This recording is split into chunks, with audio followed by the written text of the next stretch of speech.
Our chapter is entitled Genie in the Bottle. As we have discussed in other chapters and our tape series, we have discussed the fact that truth is often stranger than fiction, to say the least. And we have gone through quite a bit of what we call ancient mythology. And I know that a lot of you, like myself, in growing up, you read different fairy tales and all. Well, let me say this. All of this is not just these fairy tales and mythology. It's not just a figment of somebody with a great imagination. They had to get the idea from somewhere. You find that these fairy tales dealing with dragons and a prince on a shiny horse and so forth, they all come out of the Bible. That's right. Through all of these ancient nations and races, they can be traced back to some sort of actual event in antiquity that has been distorted. Now, I have not approached any of the local pastors with this one, but I'm sure it would ruffle some feathers, which puts me in mind of a local preacher. He moved into our area as I was growing up, and he was very careless with his chickens. Not only recently moved into the country, and he would not listen to not only ourselves, but the other neighbors' advice when they warned him that he would be better off if he would pin his chickens up so the coyotes wouldn't get him at night, nor that they might get run over by the cars. It was a rather busy road that he lived on. We had a big yellow dog. He loved highway pizzas, as the young people call them today. That was any kind of critter that got run over, and after a few days, these possums and chickens had become hard and flat, and our old yellow dog he'd come home with one of them just proud as punch, and he'd have a good time sailing around the yard, hoping that you'd play with him. Now one day the preacher came by, and there was Rover with feathers in his muzzle. And the preacher jumped on him like a duck on a June bug, and he accused our dear old Rover for the disappearance of his chickens. Now we tried to explain to them that we also had chickens, and that Rover never bothered any of our chickens. But the run-over ones that were flat as pancakes, that he thought were feathered frisbees. Now, if these chickens even had a tire track on them that said B.F. Goodrich, I doubt very much if that preacher would still have changed his mind, because he didn't want to take the blame for his carelessness. Now, I can identify with this preacher, for it took me a long time to examine other possibilities. Just because a dog has feathers in his muzzle doesn't make him a thief or a chicken killer. So please, let's examine the evidence of this chapter and see if we have missed a great truth of the Scriptures. Now grant me the possibility that there's more to the truth in the Scriptures than we've probably ever conceived. So let's stop eating highway pizzas and wipe the feathers out of our ego mustaches and proceed and see if we can't find some living proof. The Scriptures that we'll be considering are Mark 14, verses 13 to 15. Now the same account is given by one other witness in Luke 22, 10 to 12. Now quoting from the Mark 13 to 15 verses, "And he sendeth forth 2 of his disciples, and said unto them, Go into the city, and there shall meet you a man bearing a pitcher of water. Follow him. And wherever he shall go in, say to you, the good man of the house, the master saith, Where is the guest chamber? And I shall eat the Passover with my disciples.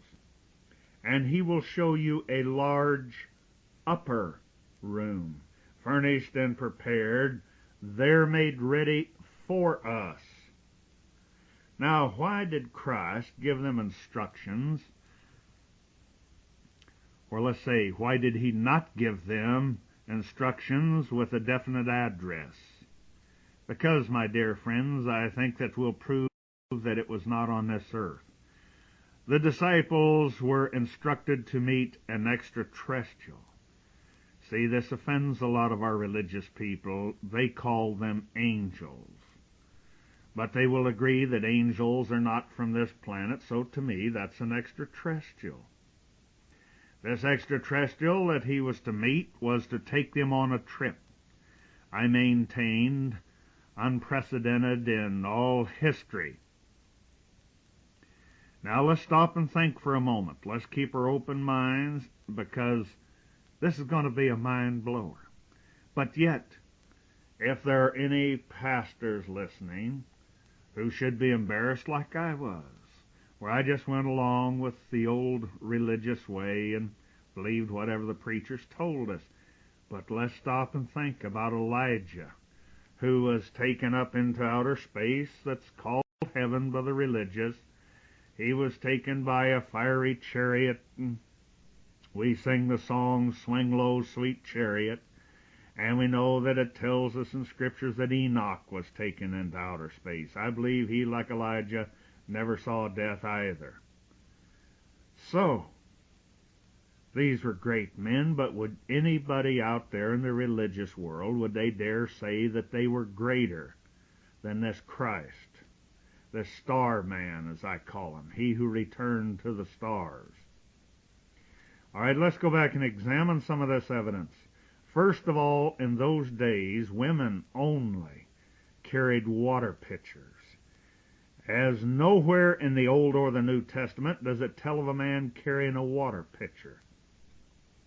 A point that we might make about exact instructions by the Lord himself as to an address given to Ananias. You remember that. We've quoted it.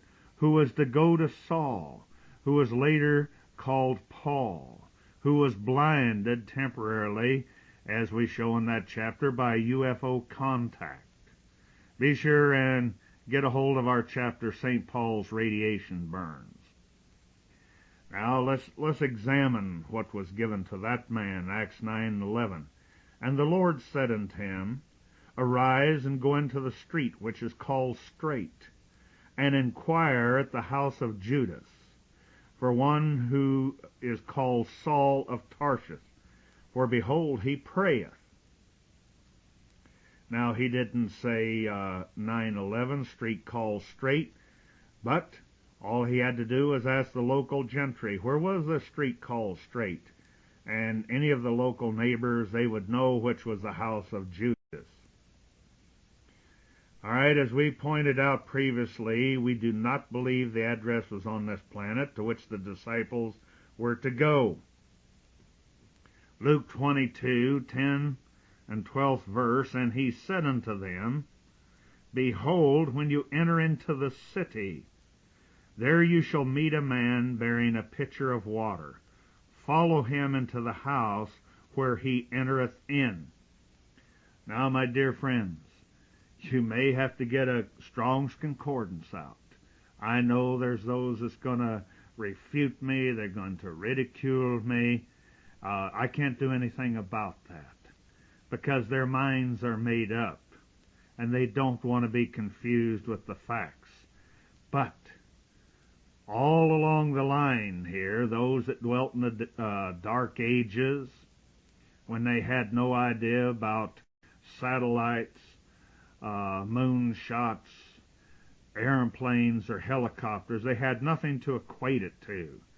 So they must have thought this is a very poor or bad translation. So they were trying to straighten it out, as we show in the book of Revelation, where John goes to what is called the holy city, the house of God, and the scepter of the throne room. It tells of his arrival, and then the next few verses down it tells of his trip there. So you see, our translators got it all twisted around. Now we notice, for example, back with Moses, when he met with the extraterrestrials, it was on the backside of the desert. We hear of Ezekiel. He talked about when he met him down by the river. And we hear about Christ and the disciples. They went outside of town to meet with these angels or extraterrestrials. It was always in a remote area. So it does not compute, if my story is correct, that they went into the city and looked for it. What we're going to find here is this man that was supposedly carrying a pitcher of water, which we'll prove is entirely erroneous, because it doesn't compute. There's no other witness in the Old or New Testament. But he was the man to take him in a strange vehicle, as we'll see how it's described. He was to take him to a city, and then a compartment or quarters in that city that was not on this planet. You would think those of the religious world who, the first thing they say, a lot of them, I'm just a New Testament Christian. Well, you'd think they would receive this with great joy and gladness and think how it adds to their religious teaching that they try to use when they go out to proselytize other people. Well, I think that's wonderful. Now, let us continue. Still quoting from Luke verses 10 to 12, and he goes on to say, And ye shall say unto the good man of the house, The master saith unto thee, Where is the guest chamber, where I shall eat the Passover with my disciples? And he'll show you a very large upper room furnished, there made ready.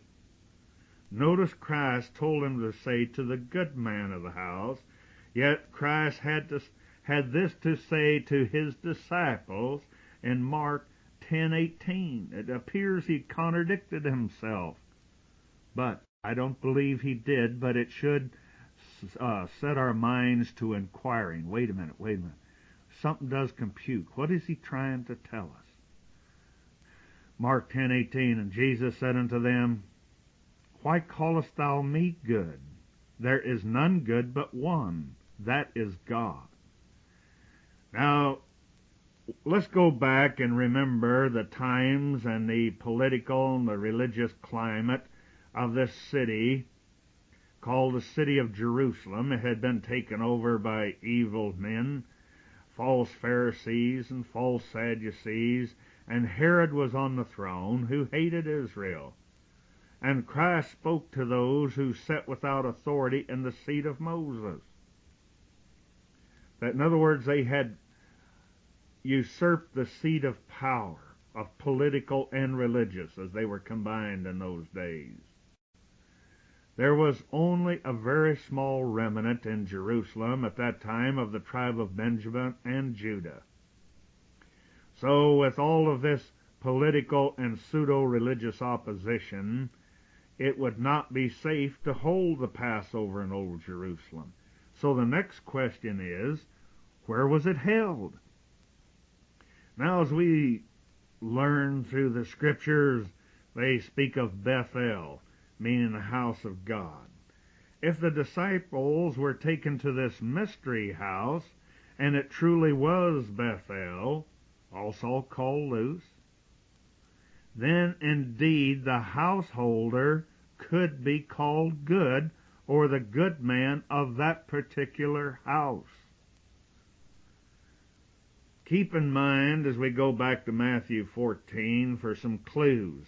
I believe Matthew 14 was changed around because it blew the translator's mind. It did not compute. They had nothing to compare it or equate it to, and so it would be like somebody talking to the average person about astrophysics. Does not compute. So it seems more believable for the Dark Age man. Here's probably how it should have read until we find that the translators bastardized it. And he sent two of his disciples out to look for a messenger of extraterrestrial origin, flying a small cherubium. Go with him, and he will fly you to the great flying city or space station, and he'll show you the guest chambers where I will eat the Passover with my disciples. Now, don't forget that Ezekiel was taken there on 4 different trips, various size ships, and other ships surrounded them on their trips. Let's check Revelation. which was written around 96 A.D., Revelations 21 and 2. And I, John, I saw the holy city, New Jerusalem. See, here's the city of Jerusalem. He called it the New Jerusalem. This, beyond a shadow of a doubt, was the city that they were to be taken to. Bear with me.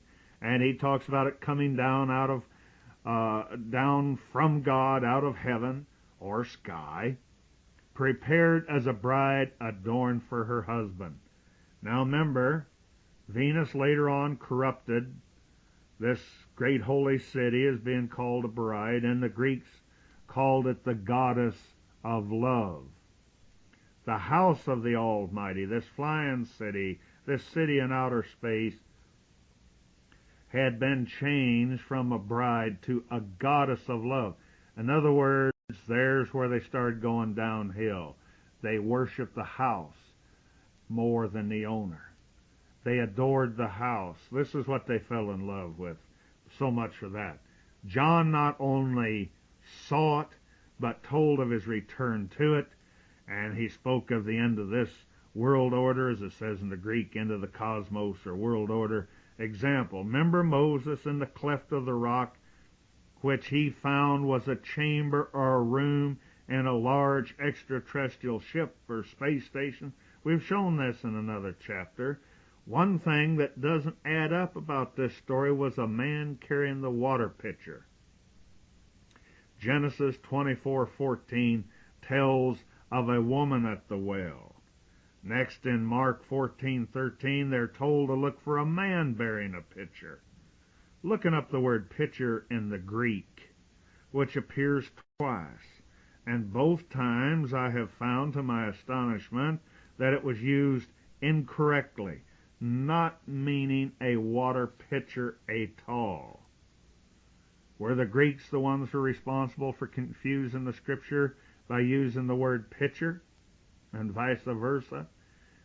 You have to remember now, the Greeks could they could understand he wanted to drink of water, he went into a man's house and all, but when it got into this scientific language that had already been corrupted, it had come from the corrupted in translation. I don't say purposely all the time, but it came from the Hebrew and a mixture of the Chaldean. Most of the scholars are in the dark about the Chaldean language and who they really were. There's a lot of different debate upon that. And then it went into the Greek and it went into the Latin.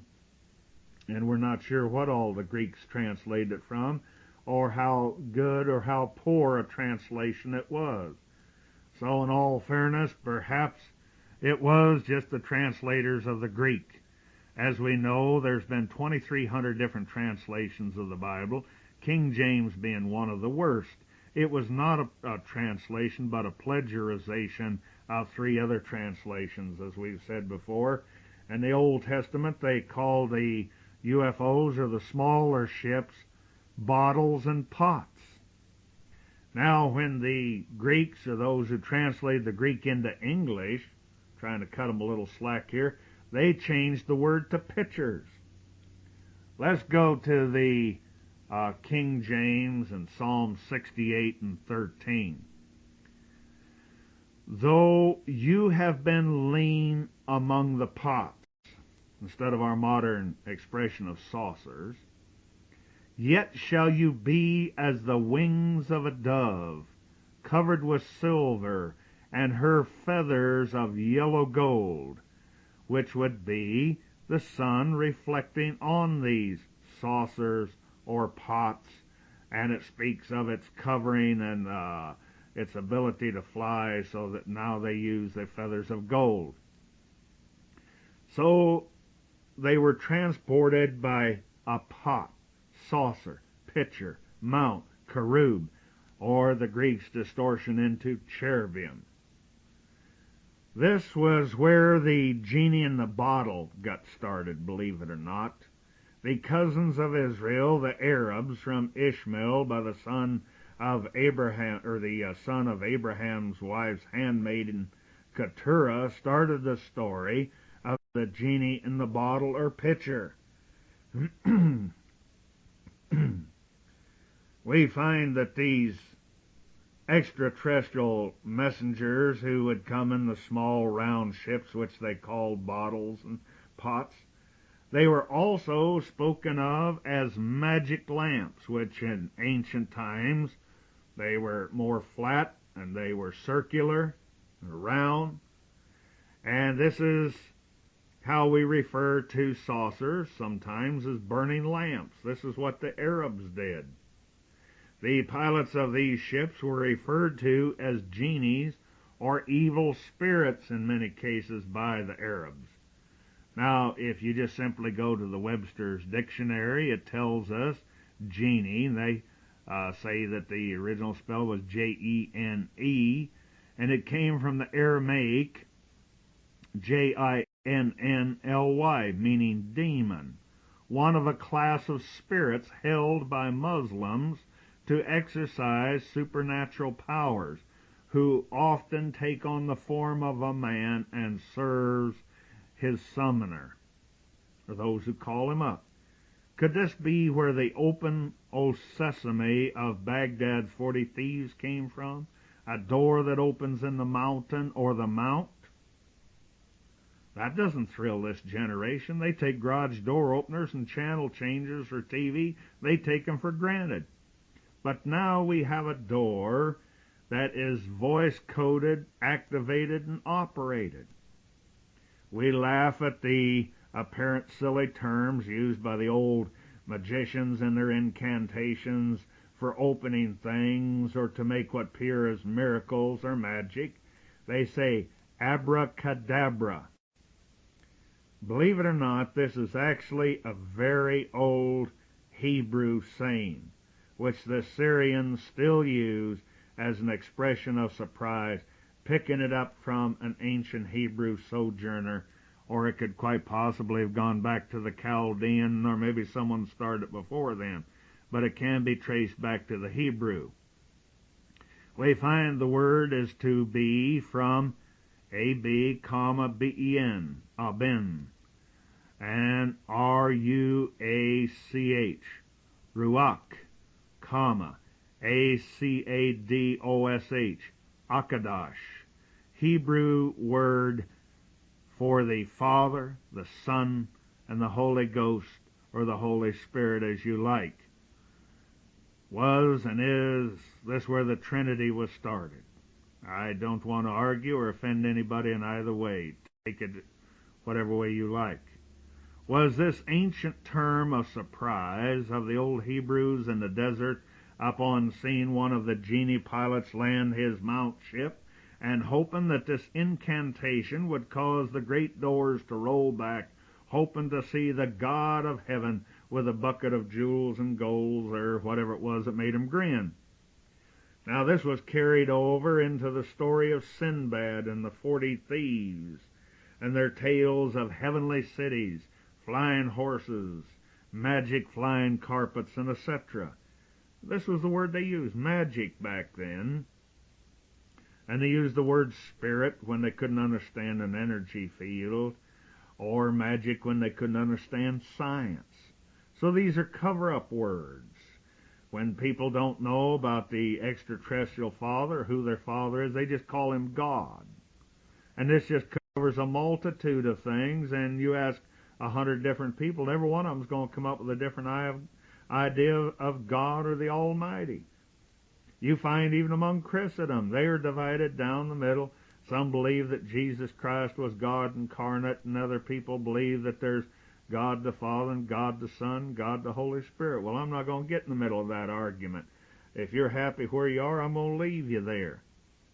But we find an early mention of the word abracadabra. It's in a poem. It's called Precepta de Medicina by Serenus Sacramonicus. He was a ancient Gnostic physician of the, he was a physician of the 2nd century. He used the word while making so-called protective amulets for curing fevers and the ague. And through the book we learn that these mountains that are open are giant ships. Did the ancients truly think that they could get the Genie ship open by saying, "Open, O Sesame"? The same can be traced back to the very earliest Semitic origins, the Assyrians, the East Indians, and etc. It was the sesame seed that furnished the oil for all of their lamps they used in those days, and their pots and so forth. Now we can picture and get the idea where the ancient Arabs saying to the extraterrestrial pilots, these flying pitchers or bottle, to open sesame. In other words, to gain entrance, as the sesame seed and the lamp had very much, in many instances, the same shape. And this is how the story got started, by the Arabs, or about the Arabs, rubbing this sesame ship lamps, and the Genie or the extraterrestrial would come out and grant his wish and give him protection and just whatever made him grin. But the open O Sesame, they saw these burning ships like lamps in the sky ascend and descend, and fire coming out of them and so forth, so they assumed they must be run them on sesame seed oil. And so they call these lamps or ships Open O Sesame. Let's go to Job 38 and 37, and it has been skipped over. The ancient meaning has been lost till now. Clouds represent, as we've proved before, spaceships, and we find as Christ descended the clouds, and Job gave us a clue for the mysterious man of the New Testament when he yells of heavenly bottles. Job 38:37. Who can number the clouds in wisdom, or who can stay the bottles of heaven? We have to review Luke 22:10-13 to prove apparently outrageous claims from the King James Version. Here's how it goes, 10th verse. And he said unto them, Behold, when you are entered into the city, shall a man meet you, bearing a pitcher of water. Follow him into the house, where he entereth in. That's kind of odd there. Seems rather redundant. Shows that there's some sort of a cover-up. Very poor translation.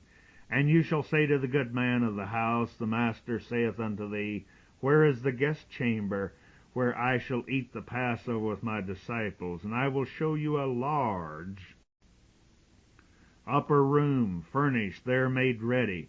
And they went and found as he had said unto them, they made ready the Passover. Verse 10 tells about the mystery man bearing a pitcher. The Greeks were possibly confused because the translators were further confused as they put it into English. The Strong's Concordance says the word bastazo is pronounced bastadzo. It's from a derivation meaning removal, to lift, bear, carry, take up. Then Strong's goes a little further. They refer you to another word, means a pace, to walk, walk meaning to fly, but the clincher is the word they rejected in the Greek, which is so close. It's batos, of uncertain derivation that tells us, means like a briar, shrub, bramble bush. Doesn't that seem odd or out of place? Remember our chapter on Moses at the so-called burning bush? This was a bush ship. Instead of, they talked about the plains of Shinar, that was a corruption of bush land. We've discussed before it was a ship and it had an emblem that designated what family, tree, planet, or world. We find this throughout Scripture, identifying where they came from. So we believe that this picture was on this so-called bottle, or this shuttle ship. Continuing on, remember the Greeks, they translated both the Old and New Testament. But they did not connect this incident, I don't believe, with Moses and the so-called burning bush. The word pitcher causes one to run all over the dictionary, coming to no real conclusion, except for extraterrestrial. For ET, it seems to describe something here faster than light. Let's go to Strong's Concordance in the Greek, and we find the word that they use is ETL, and is pronounced et-e, et-ee. It pertains to, it says it's akin to, another word, 2094, yet still of time or degree. After that also, ever, any further, henceforth, more, hereafter, any longer, any, more, one, now, still, yet. Sounds like something taking off. Then they have the word bearing the pitcher from Strong's Concordance. If you want to go look it up, they list it in the Greek word 941. The word bastadzo, it talks about, it pertains to remotely, in other words, from a great distance. It's from the base of 939, so the idea of removal, to lift, literally or figuratively, endure, declare, sustain, receive, as receiving someone into it, bear, carry, take up.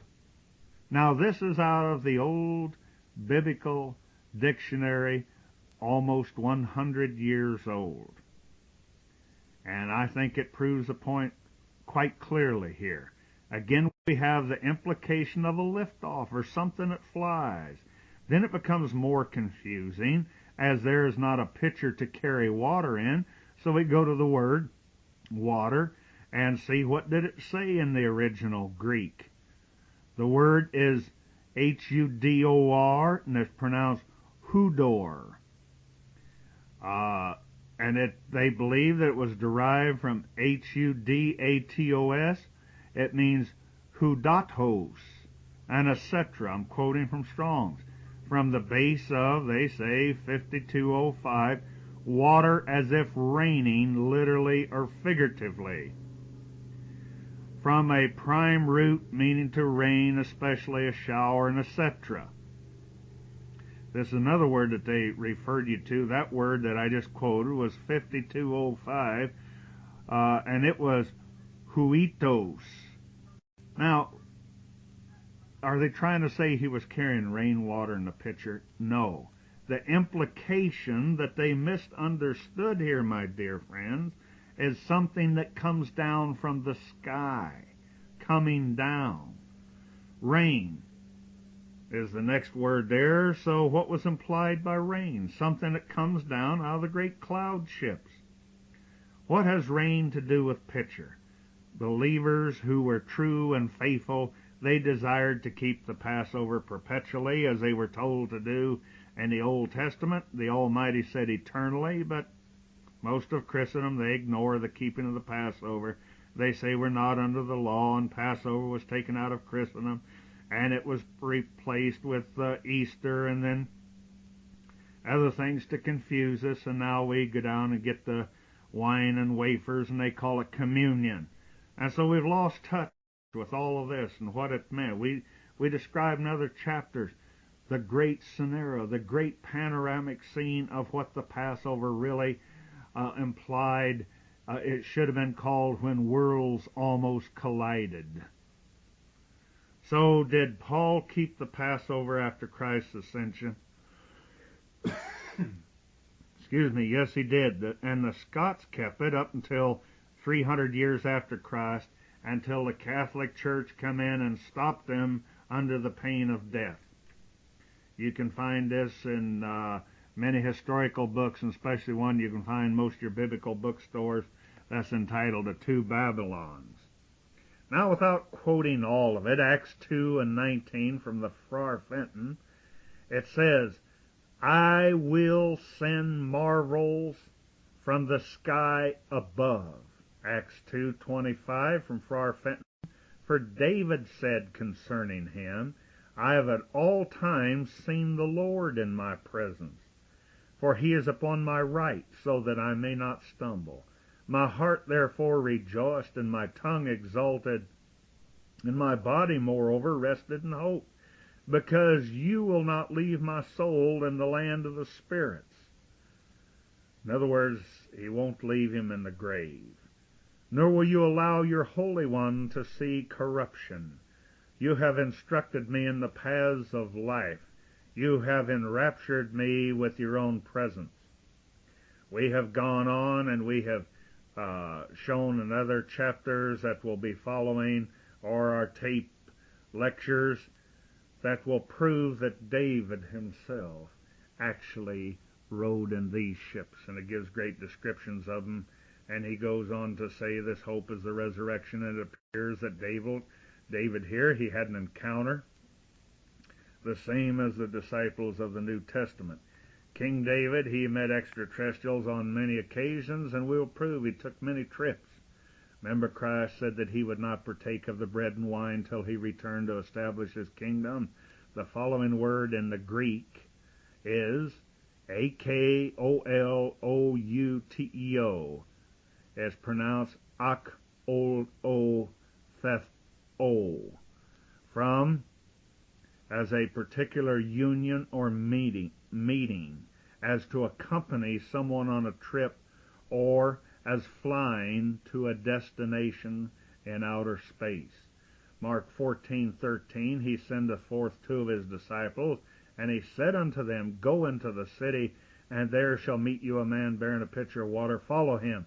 This seems to be another clue. There's something great to be desired to be involved with, rather than just another feast day, to be one of the selected few to hold the last Passover in a special place which you might say was out of this world, to say the least. We'll go and add all our clues up here a little later. If we search out the symbols and the feast dates with their meetings, we might have a clue as to approximately when he will return and how and what will take place. Christ spoke of the harvest time, when his angels would pluck out the evil ones, or you could call it the rapture of the wicked. Matthew 13:11, it tells us that the disciples were to know the mysteries of the kingdom, and that there would be those that were not to understand. Matthew 13:30, let both grow together until the harvest time, and in the time of the harvest I will send to the reapers. Gather ye together first the tares, and bind them in bundles to burn them, but gather the wheat into my barn. Sounds like there's going to be some good folks taken out or gathered. Now the Strong's Concordance is very confused by the Greek word for barn, sending you to several words in the ancient Greek, some meaning to put away off, reversal, as reversing places, meaning to take to the house of Bethel, etc., or taken from one planet to another. Matthew 13:13 and 17, for verily I say unto you, that many prophets and righteous men have desired to see these things which you see, and have not seen them, and to hear these things which you hear, and have not heard them. Our age doesn't seem to hear as a whole, because we do not understand all of the feast days and holy days. So we are lost as to what will take place possibly in our time. Let's consider the Pentecost event and see if it was not another witness as to what went on in Mark 14 and Luke 22. Pentecost is a later word used by the Greeks to denote the festival of harvest. We find in Exodus 23 and 16, or the festival of weeks, Exodus 34 and 22, also called the day of the first ripe fruits.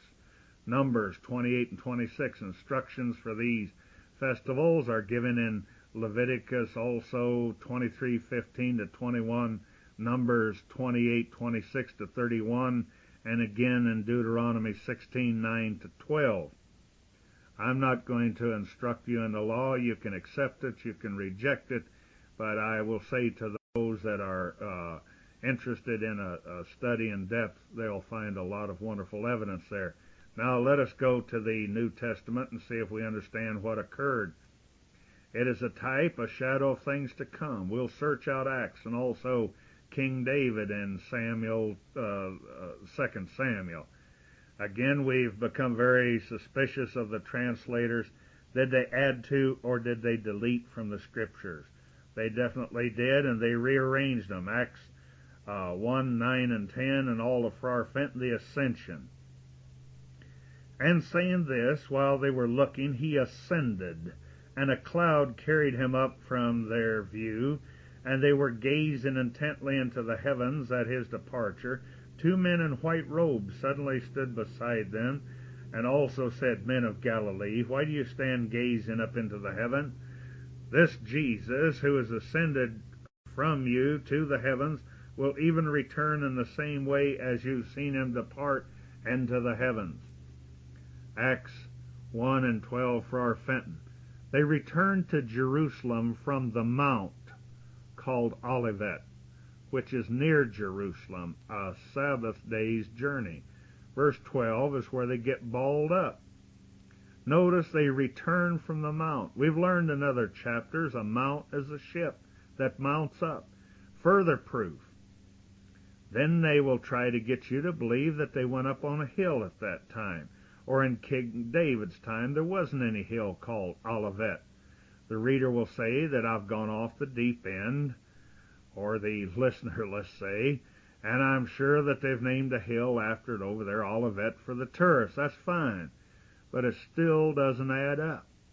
The word is used once in the Old Testament, once in the New Testament, once in the Old, and as we check out the word Olivet in Greek, it is not the name of a hill. Here's Strong's Concordance explanation as to what the word means. The word is Ekchoreo, and it's pronounced Eko Riho. From a couple other words they tell us meaning to depart out. We go to the Greek word, another one that they refer us to, Ek, and it's a prime word denoting origin, that points whence motion or action proceeds, from out of place, time, or cause. Literally or figuratively, direct or remote, after, among you, are, betwixt, beyond, by the means of exceedingly abundantly above. For or from, among, forth up, grudgingly, heavenly, very highly, and by reason of off, from, out of, among, from, over, like overhead, henceforth unto, and etc. There is many general implications that we could go into. But think about that. It's describing this mount, as it refers back to now, as coming from somewhere. We find the Greek dictionary tells us Olivet is not a hill as they translate it. The word means to depart, or depart out of, as to outer space. The Greek ekorao. Then the Greek dictionary refers you to ek, that means to imply a trip to a place in outer space here.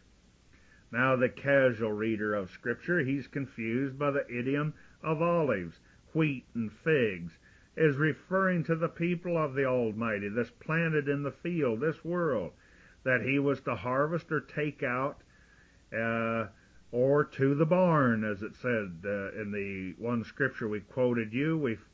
And the mount, we now understand, are the ships that go into outer space, or people are transported in. The reference to Mount Olivet is also called the Mount of Olives. Why did King David and his troops go to the hill or hills called Zethim, Sethim, in his day?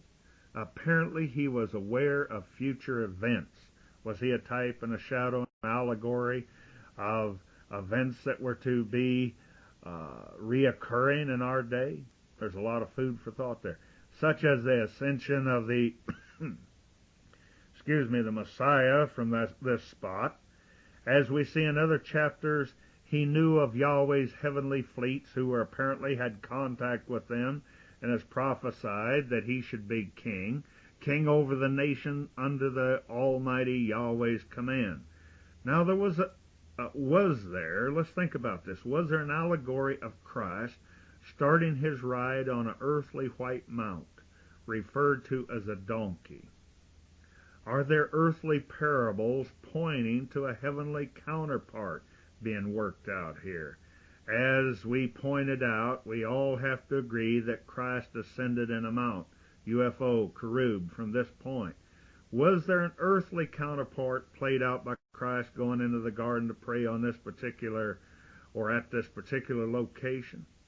Remember, he said, stay awake.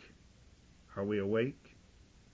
And access to the tree of life, as we've pointed out in Revelations 22 and 2. You may want to read Revelations chapters 21 and 22. John was carried away, as King James says, in the Spirit. But the correct word was wind, as in the wind ships or in the wind-like flight, as we found in Ezekiel and translated correctly by Farrar Fenton, or something that can fly in the wind. David must have known something about this being a contact point in 2 Samuel 15 and 25. And the King David said unto but explain to you that this is why it's so important to have an understanding of the Old Testament and tracing things we find in the New Testament back to the Old Testament. Because there's really never nothing new. What is going on is just a rehash of the old. And we wonder today, all of us who profess to be religious, whatever form of religion it is, where's all this power that the men of old had? Why is it all of these, what they call the great men of God, David, Moses, Elijah, Ezekiel, Isaiah, and John and Paul, and all of these different men, that we have records of them being interviewed by extraterrestrial messengers, men from outer space, and their great glorious flying ships, and being taken to nether worlds or to the very seat of the government of the Almighty, what he calls his house, and all these other lovely names. Do you think maybe we're doing something wrong? Without becoming a pontificator, let us continue. We would cite to you 2 Samuel 15 and 30. And David went up by the ascent of Mount Olivet, or Zethem, according to Farrar Fenton Bible, and he wept as he went up, and had his head covered.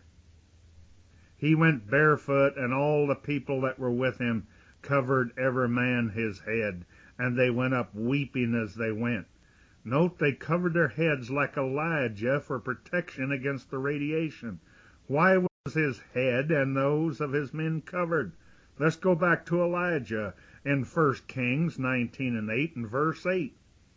And he, Elijah, arose and did eat and drank, and went in the strength of the meat, meaning food, not always meat as we know it, 40 days and 40 nights unto Horeb. Another name for Sinai, the flying mount, the Zion of God, the Mount of God, Bethel, Luz. Remember? Well, now wait a minute. We should cite to you that later on, now remember, he wrapped his head in something that was called a mantle. And then when he left this earth plane, it said he did not see death. He left, he went back literally to the very house of the ever-living, never to see death. He returned again with Moses, and Elijah returned in a mount. They met with Christ, and some of the disciples were there and witnessed all these great going-ons. We cover this in another chapter. I think you'll find it very exciting if you're still hanging in there with me. But let's go back for a minute and let me remind you. You may want to go look it up for yourself. Elisha was to replace Elijah.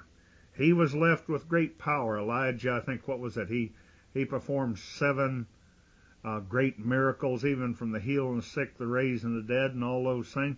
But his servant, his disciple, you might say, Elisha, he performed twice as many miracles as it's recorded. But it tells us that when Elijah had an encounter with one of these ships, he tore his mantle up afterwards and threw it away.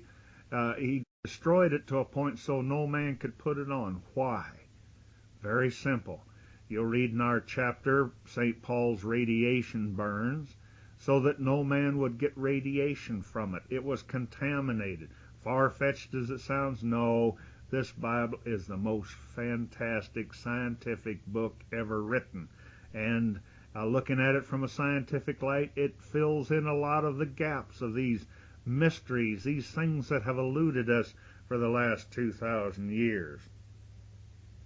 Now, remember Moses and Aaron? They went into it.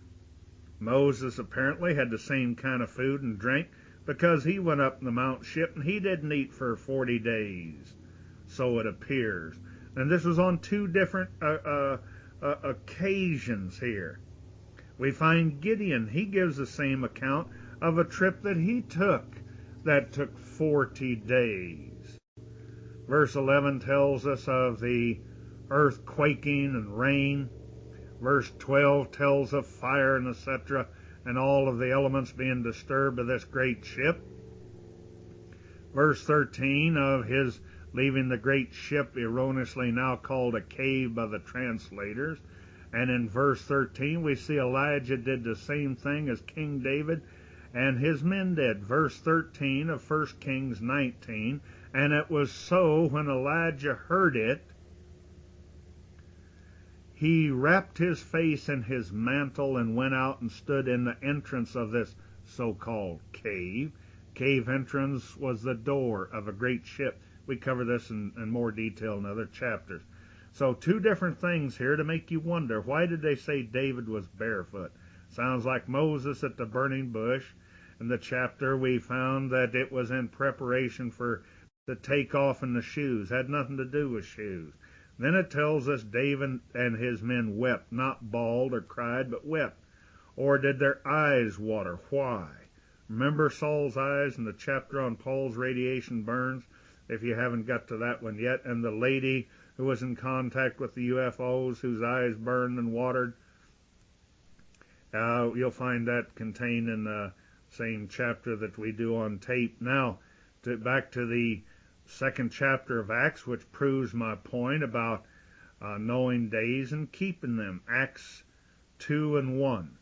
During the celebration of the days of Pentecost, they were all harmoniously assembled in one place, when suddenly a sound was heard from the sky, similar to that of a very violent tempest blast, filling the whole house in which they were seated, what the ancient called flying tabernacles.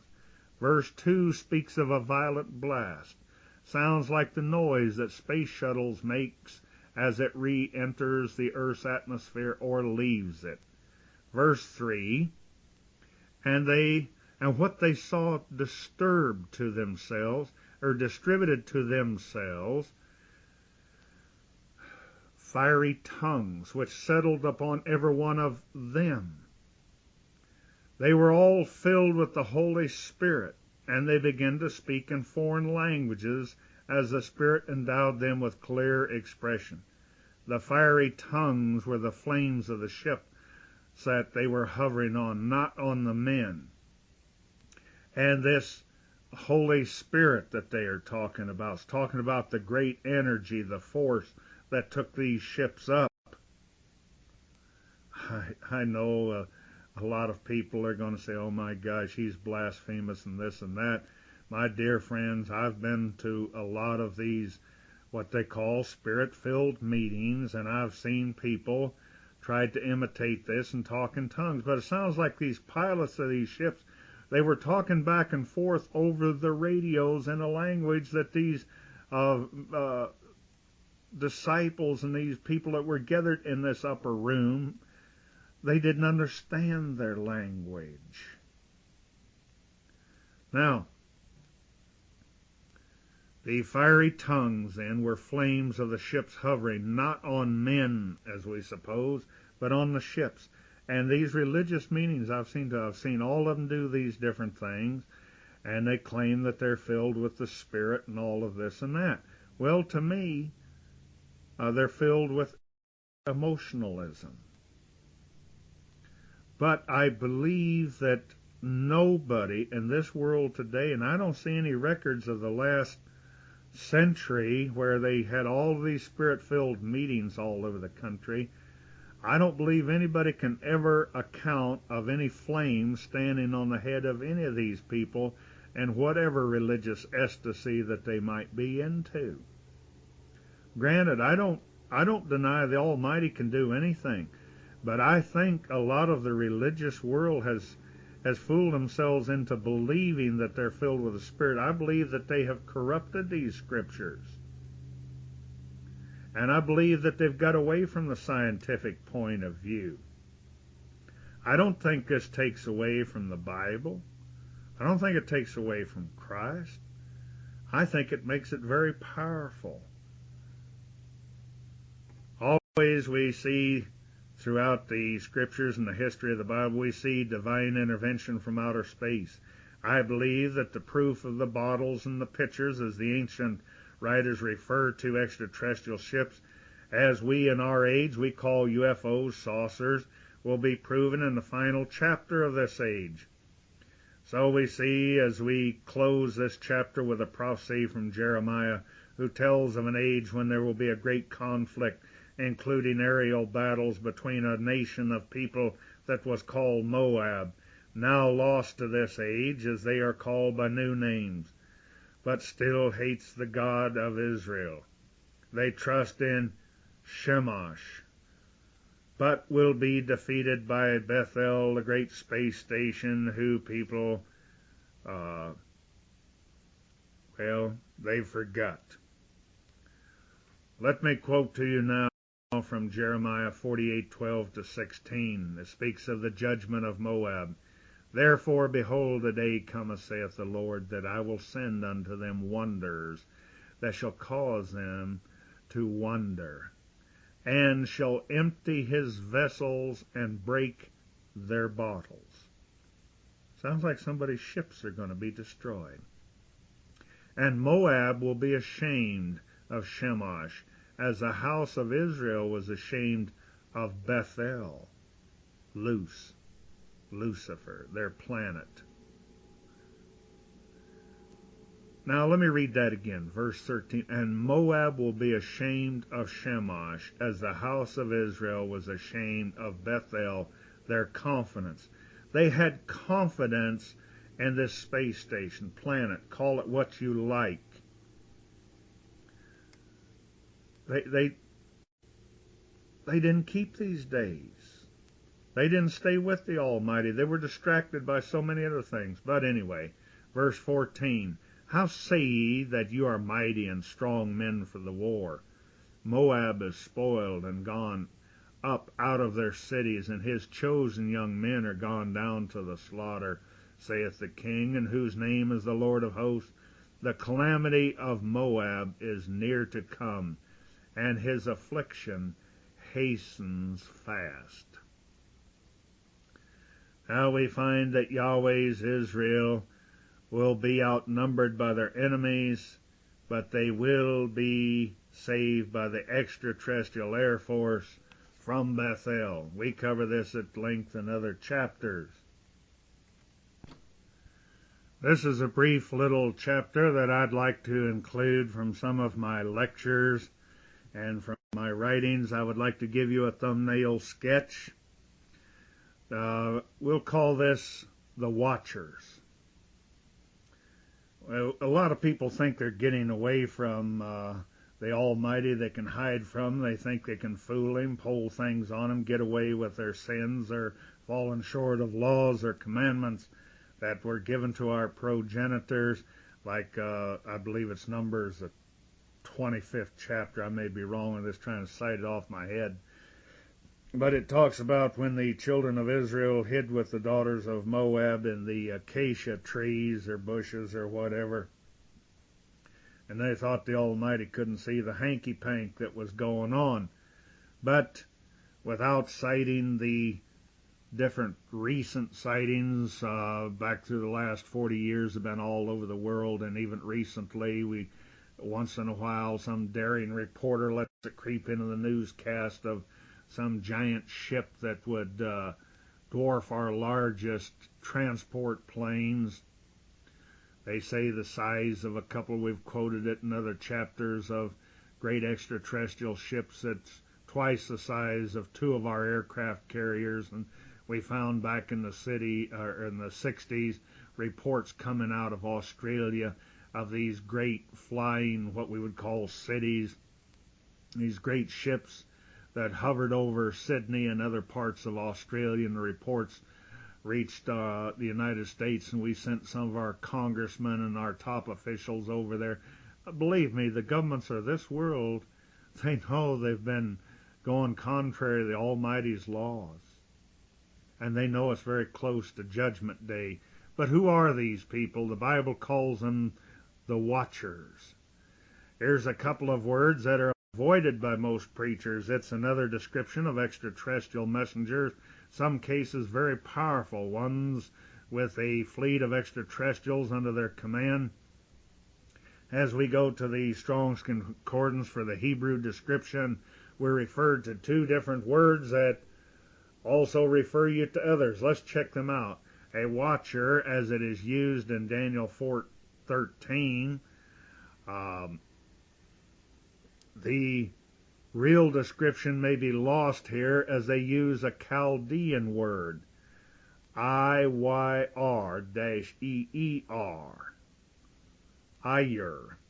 And is there any connection between that and the New Testament where they talk about you be caught up in the ire? A-Y-R, not air, but was this referring to an ancient ship, a plane, something that went in the air, an Iyer plane? Well, it comes from a root that corresponds to a watcher, meaning an angel, a guardian watcher. Then they take us to the word 5782, AWR-OR,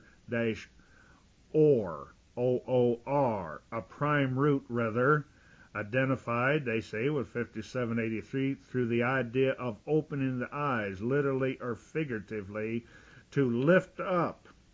That seems to contradict itself. Lift up, self, master, rise up.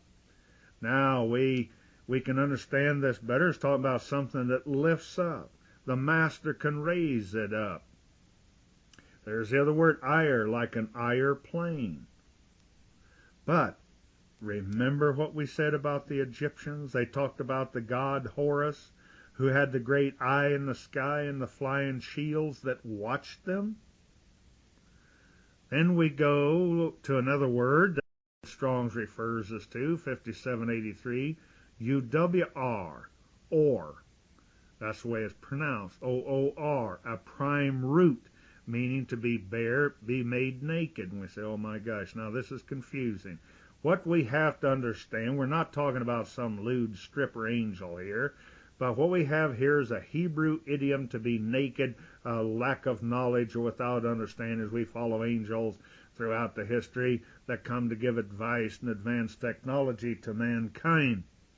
We turn to Jeremiah 4:16. They tell of watchers from a far country or other planets. They refer to the word 53:41, and the word is Natsar, N-A-T-S-A-R, so it would appear, but it's pronounced Nasar, N-A-W-T-S-A-R. Nasar sounds like NASA, a prime root to guard, in a good sense, protect, maintain, obey, and etc., or a bad one to conceal, and etc. So these ships are not always seen by everybody. They're concealed. That means to besiege, like to make war with somebody, a hidden thing, keep, monument, observe, preserve, subtle, watcher, man, a watcher man. The hidden thing referred to as a monument as a corruption of the ancient word rock, sometimes used by ancient writers when referring to the house or the space station of the Almighty Lord of Space. So the watcher comes from the rock or the monument. Now we find James Moffat translators watchers in Daniel 4:13 to 23. Oh, this is terrific. In the vision of my brain in bed, I looked, and there was the angel guard. He came down from heaven and called aloud. Now I have to apologize for old James Moffat. See the word vision like in Spanish, vista. In other words, what I saw. Now, hew the tree down, hack away its branches, lop off its leaves, and scatter its fruit. Let the animals remove from beneath it, and the birds from the boughs. Still leave the stump of its roots in the earth among the soil grass of the field, and with a band of iron and bronze round it, let the dews of heaven drench it, and let him snare the herbage of the earth with the animals, lest his mind cease to be human. Let an animal's mind be given him, and let 7 years pass over him. We won't go into all the explanation of this ancient idiom. The tree here, it represents the great Assyrian government. And the beasts that are under it is talking about the other nations, sheep, goats, hogs, dogs, serpent nations, all the different races and nations that were consumed and were under the governmental rule of this great empire here. And the talks about the birds and the branches, those that were higher up in the government, and etc. So not trying to cover the etymology of the language in the parable here. Let's go on and see about these watchers. Verse 17. The sentence is decreed by the angel guard. The order is by authority of the angels, to let the living know that the Most High reigns over the realm of men, giving it to anyone whom he chooses, and setting over it the lowest of mankind. End of quote of verse 17. So maybe we should think about that.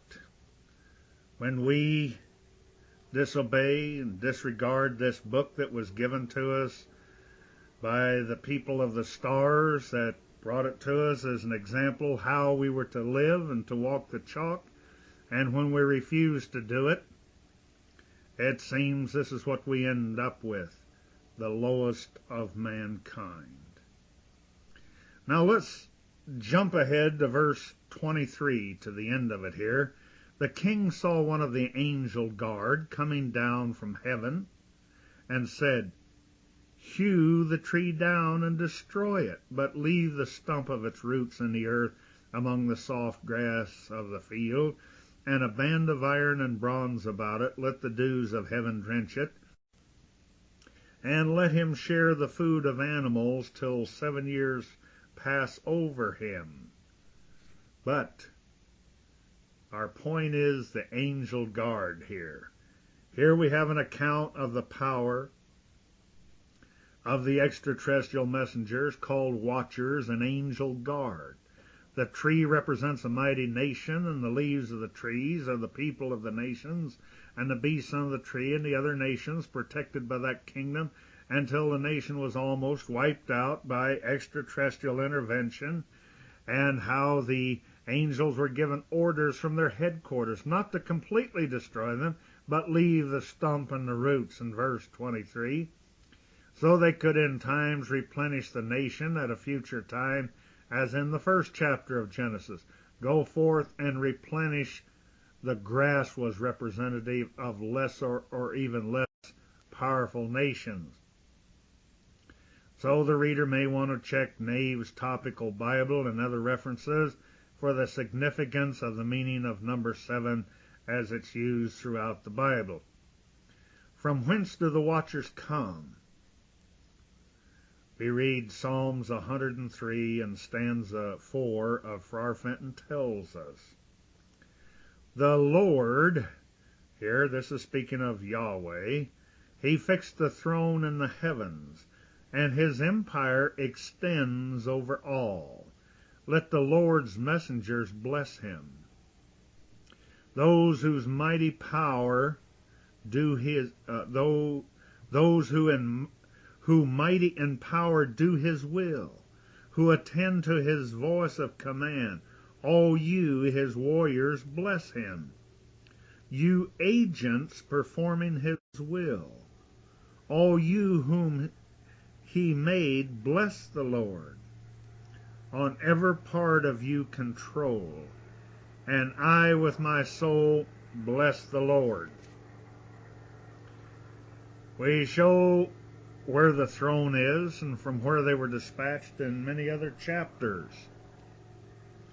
There are extraterrestrials who put the wicked king and his subjects out to pasture, literally. There's a lot of men in the government of this world that may be grazing on ye old South 40 soon. We can only hope and pray to that end. Again, watchers of Jeremiah 4:11-17 of King James and Friar Fenton. I would like to quote both of them. I think it's very important and very exciting. And you might ask your religious pastors or whoever, if these are not UFOs, then what are they? First from King James, behold, he comes up as clouds, and his chariots shall be as whirlwind. His horses are swifter than eagles. Woe unto us, for we are spoiled. See, it shows the difference between what's been erroneously translated horse was a Sioux, and it says they're faster than eagles. And we proved what eagle ships are. So here's two different kinds right here. And it describes they will come as clouds.